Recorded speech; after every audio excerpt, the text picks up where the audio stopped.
Good afternoon, folks. Mark Wilson here. Today, I'm going to be discussing a topic I've yet to discuss on here.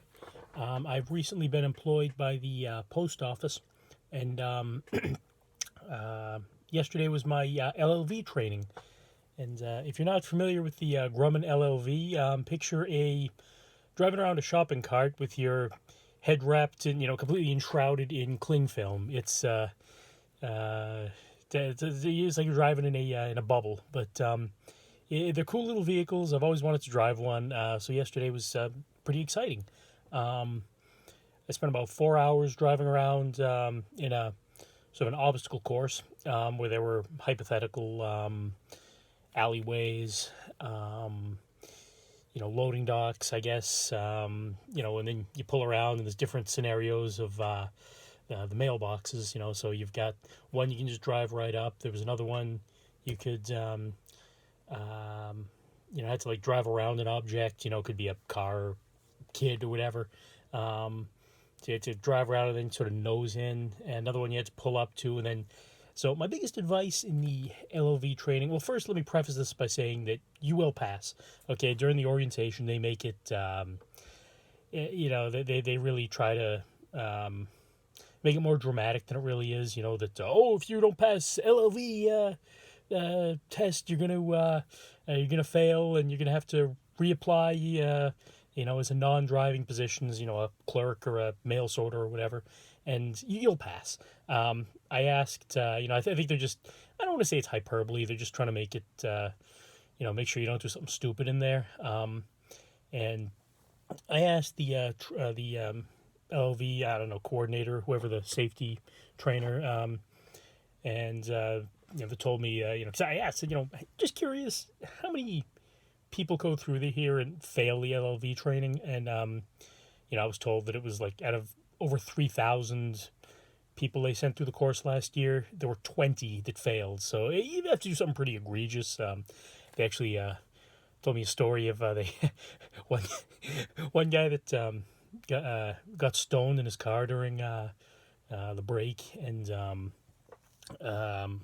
it's federal property, so yeah, it's cannabis is legal here in Mass, but it's it's federal property, so the federal law supersedes the state law. But that notwithstanding, he proceeded to get into the LLV, do the road test, and concluding the road test, he floored it into one of the big orange barrels.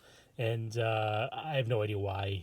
I think it was intentional, but I'm not signing off on this guy. So yeah, he ended up failing, and you have to do something really stupid if you go over, I don't know, get into an accident, or do something. I don't even know if an accident, but if you do something really stupid that causes you to fail, but yeah, you're most likely going to pass as long as you have half a brain, and yeah, basically the test was.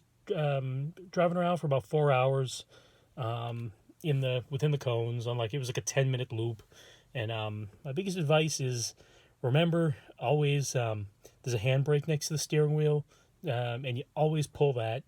It's like you cut the wheel, and this time it was both to the right, but it's supposed to be the scenarios like where if you're pulling up to a curb, you're always supposed to turn the steering wheel to the right unless you're on an incline with a curb, then it's supposed to be to the left. But the course was just both times I had to stop and get out of the vehicle, it was turning the steering wheel to the left.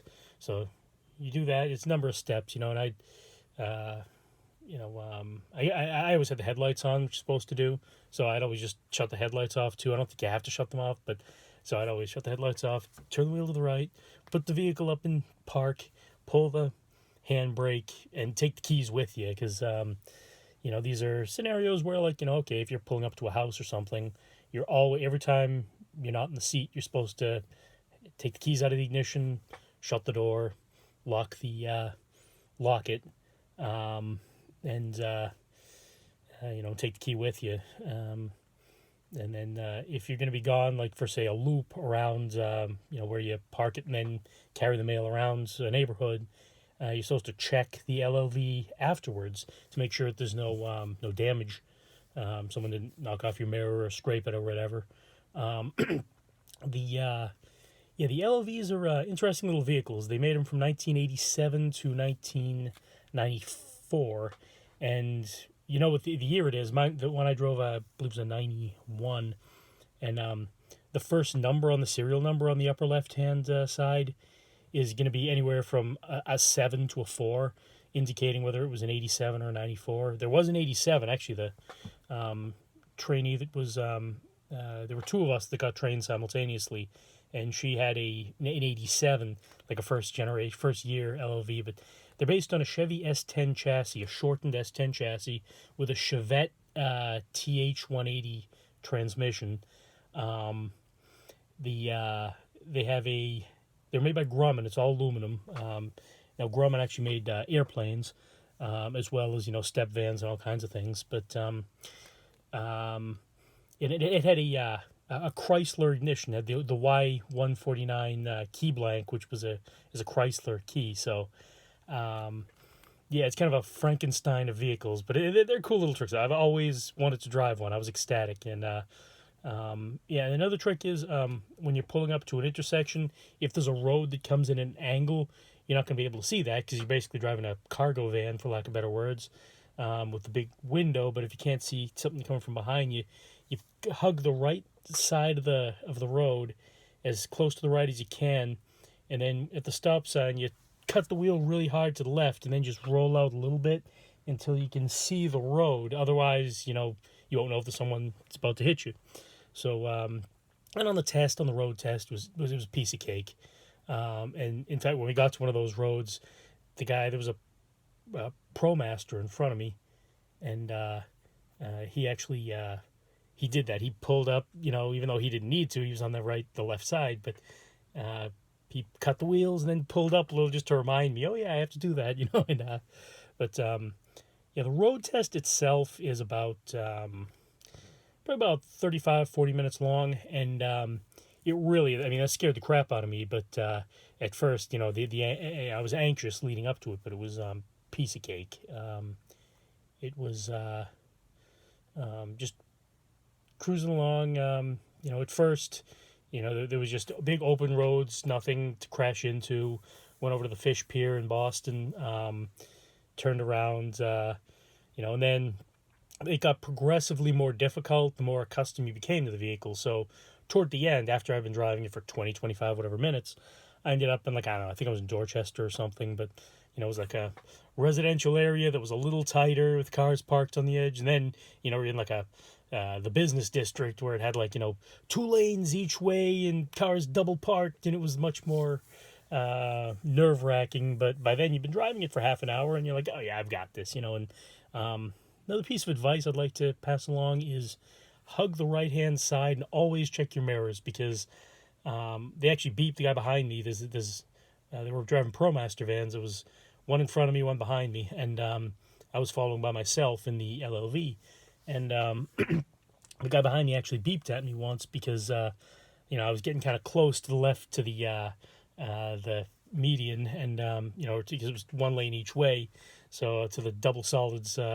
Didn't realize it at the time, but I was, I checked the mirror once he beeped, and I realized that the tires were to the left of the line, but the mirror was probably sticking out, if not over it, at least, it sticks out a little further. It was probably over the yellow line, so you just wanted to keep me back in line. So, yeah, if you're following another van or something, just try to remember to keep yourself aligned with the right-hand side of that van, and don't. It's instinctive after driving. I've been driving for 25 whatever years.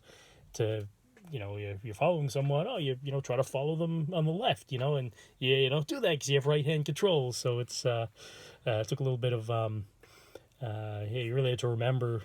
Train your brain that you're on the right hand side, and eventually it just became second nature. And in fact, so much so that I got into the LLV has a really thin steering wheel. It's like holding spaghetti almost. And then, it's very easy to steer. You can steer with your pinky. And I got into my Subaru at the end, and I just said, I was thinking to myself, boy, this is hard to steer. Big, thick steering wheel. And, I almost wiped out the fence driving out of the parking lot. So I was so used to driving on the right by then, after 8 hours or whatever. But anyway, I just wanted to pass that along. I'm sure you folks will do fine.